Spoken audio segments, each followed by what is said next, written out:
வணக்கம். இன்றைக்கு நாம் பார்க்க இருப்பது குறுந்தொகையின் 38வது பாடலை பாடியவர் கபிலர். கபிலர் என்றாலே குறிஞ்சித்திணைதான் பெரும்பாலுமே.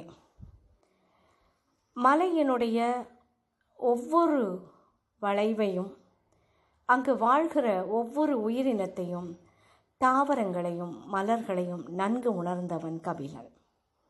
அவன் உணர்ந்தவைகளை அவனுடைய பாடல்களிலே அவன் அழகாக வெளிப்படுத்தி இருக்கிறான். இது ஒரு தலைவி கூற்றிலான பாடல்.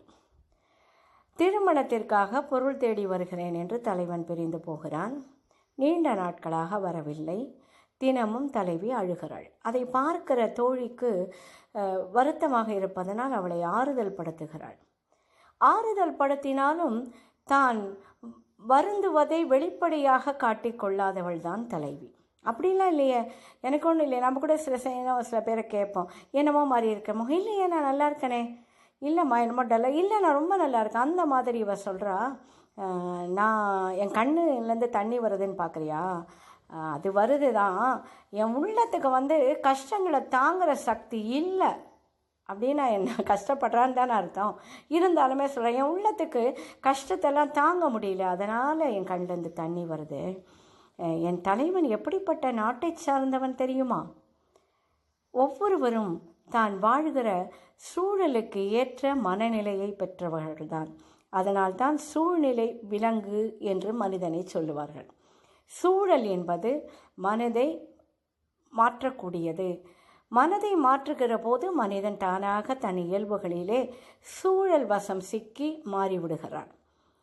அந்த உயர்ந்த மலைப்பகுதியில் மறைச்சு எங்கேயோ ஒரு இடத்துல மறைவாக ஒரு மயிலானது முட்டையிட்டு இருக்கிறது. அந்த மயில் இட்ட அந்த முட்டையை குரங்கு குட்டி, முசுவின் குருளை, முசு என்று சொன்னால் குரங்கு, குரங்கின் குட்டி கொண்டு வெயிலாடு பாறையில், நல்ல வெயில் கொதிக்க இருக்குது, அந்த வெயிலில் அந்த முட்டையை பந்து போல உருட்டி உருட்டி விளையாடி கொண்டு இருக்கிறது. இந்த காட்சியை மயில் பார்க்கின்ற போது என்ன நினைக்கும், கொஞ்சம் யோசித்து பாருங்கள். விளையாடுவது குரங்கின் குட்டி. குரங்கிற்கே என்ன செய்ய வேண்டும், எது செய்ய வேண்டும் என்று தெரியாது. நாம் குரங்கு புத்தி என்று சொல்லுவோம்.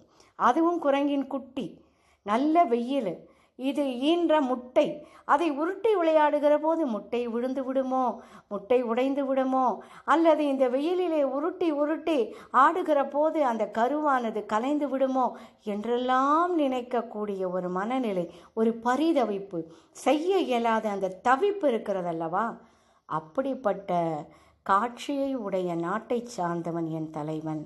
அதனால் என் தவிப்பு ஒருவேளை அவனுக்கு புரியாமல் இருக்கலாம் என்று நேரடியாக சொல்லாமல் இந்த செய்தியை சொல்லுவதன் மூலமாக தன் மனது எப்படி தவிக்கின்றது என்பதை மிக நாசூக்காக நேரடியாக வெளிப்படுத்தி விடாமல் தலைவனை எங்கே நாம் குற்றம் குறை சொல்லிவிடுவோமோ என்று அஞ்சியவளாக அந்த தலைவி சொல்லுகிறாள். இந்த பாடலை பார்க்கிற போது ஒரு பெண் தன் தலைவன் மீது வைத்திருக்கிற அன்பு, அவன் ஊரின் மீது அவள் வைத்திருக்கக்கூடிய காதல், அங்கு நடைபெறுகின்ற ஒவ்வொரு அசைவையும் உணர்ந்திருக்கிற அந்த உணர்வு, எல்லாவற்றிற்கும் மேலாக இந்த கண்ணீர் உள்ள தவிப்பால் வருகிறது, உள்ளம் தாங்கவில்லையே என்று சொல்லும் அந்த ஆற்றாமை. கபிலருக்கு என்ன கொடுத்தாலும் தகும், எப்படி பாராட்டினாலும் தகும். இந்த பாடலை பார்க்கிற போது மிக உன்னதமான செய்தியாக இந்த பாடல் எனக்கு தெரிந்தது.